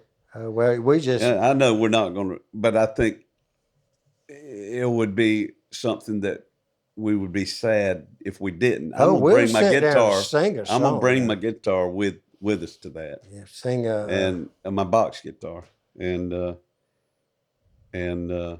something will come up. Yeah, that was a fun band. Yeah, Eddie taught me so much, and you guys did too. Because that's a band where I had to switch and start being more professional. You know what I mean? And that helped me a lot. I couldn't just get up and sing whatever, do whatever I felt like doing anymore. So you have to. Well, by the time, or it was after you got in the band, after Ricky got in the band, that's when we started getting into the matching outfits. I think it was after we saw Explosion. Yeah. Down in Panama City, they were playing at the Breakers. Yeah. Those and guys after our gig ended at Sheraton, we usually would hit. There was this arcade down there called Funland that served beer and corn dogs and just grill food, and had pinball machines and all kinds of brightly colored neons and everything. We'd wind up at places like that drinking the rest of the night, but this place, there's this other club up the strip, was High Energy Show Band, and there was this band in there from Atlanta, I believe. They're based out of Atlanta, called Explosion, and they exploded. Taught us. Good, they cleaned our plate. Well, after we saw them, there's always somebody that challenges you and makes you better. Mm-hmm. It's just like Dwayne always made Dickie better. Yeah. But this band, we said, we got to get to the woodshed, because these guys, if we want to play these kind of gigs, so it really inspired us. They play Earth, Wind, and Fire, just a 5-piece, and they would, kill it. But they did. They made a difference and made us rethink everything. And then we started playing like a band, more like a band, and we started looking more like a band, because then every time we'd go downtown, there used to be these two soul clothing stores right in the middle of downtown Valdosta called the Fly Shop and The famous store. the Famous Store. It's It was cool right there on outfits now. Ashley. On Ashley Polyester, Street. man. Oh man, there was the racks was just lined with clothes, shirts, pants, shoes, the whole outfit, and there would be a crap load of all same shirt in different sizes and stuff. It was perfect Yeah, for what we were doing. for what yeah. we were doing. And it wasn't expensive either. No, and we'd go to the Fly Shop and the Famous Store when we was home. Then we'd find these stores when we'd be playing in these other towns out on the road, you know. Did y'all ever play and y'all are all dressed alike, and then somebody shows up wearing the same outfit, That'd be cool. and he gets free drinks all night because they think he's in the band? Oh, Lord. We had it's funny. Wayne was like the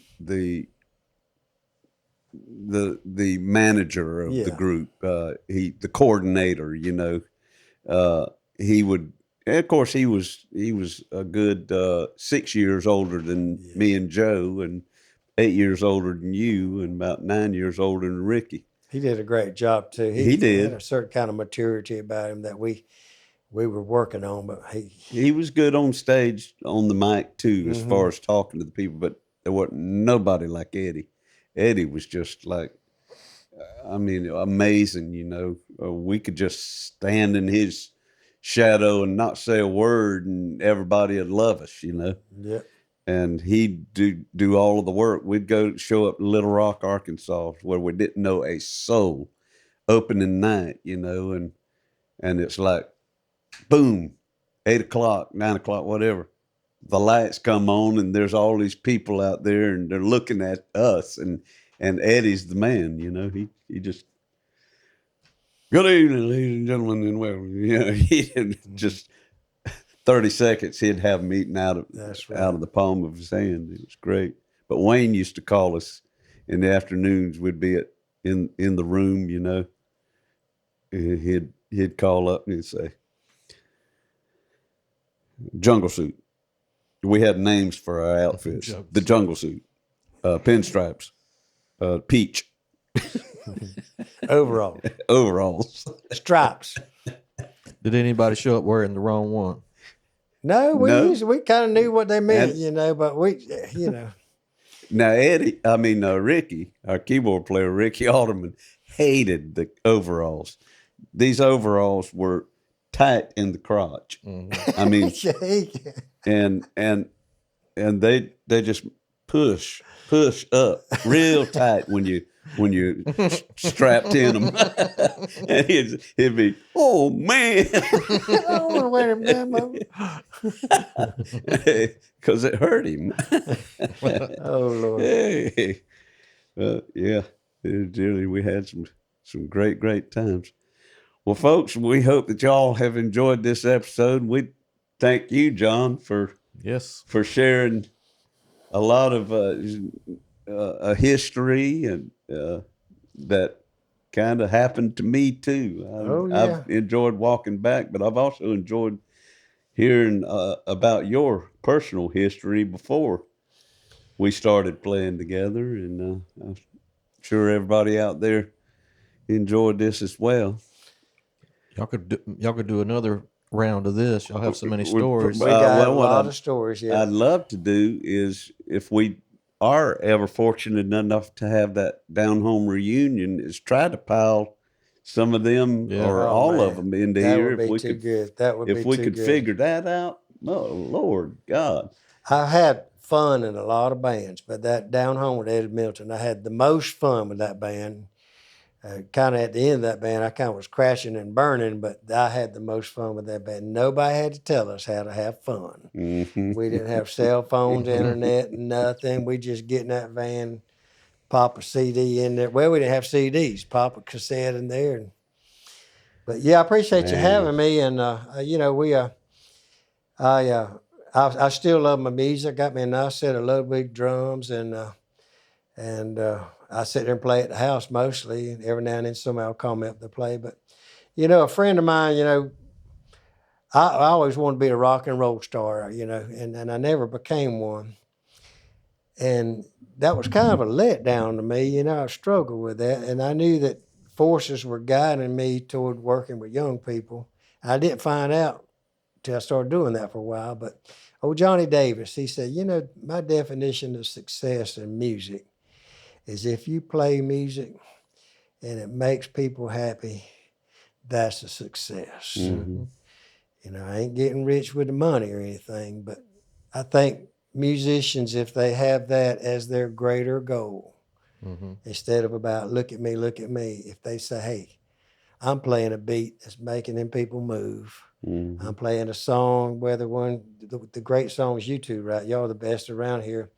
If it touches somebody's heart, then that's a big success, man. So we've got our little niche in the world. It's down here in Waycross. And I heard Hollis, is it Shepherd? Yeah. On Amazon Music, man. The Newfanglers. Yeah, the Newfanglers. We were going through this. Hey, that's a Dave singing. It's you singing, right? About my name is Hollis On Shepherd. on the my name is Hollis Shepherd. Yeah. Yeah, my son was in the back seat and said, Dave sounds good, man. Well, good. The Newfanglers, if y'all hadn't heard the Newfanglers, y'all need to check out. You talk about a great project band. Check them out. But thank y'all for having me. Yeah, man. I enjoyed it. Words of wisdom from another one of Waycross's finest. Thank you, John. We appreciate having you. Folks. Next time we're going to bring the drums in. Oh, yeah. Enjoy it.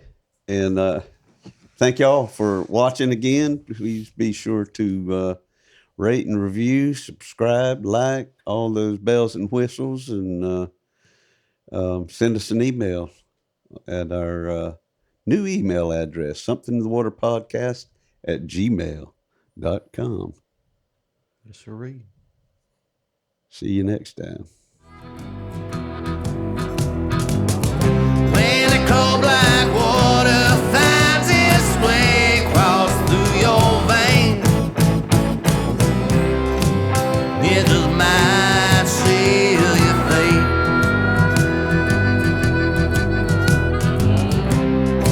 It just might seal your fate.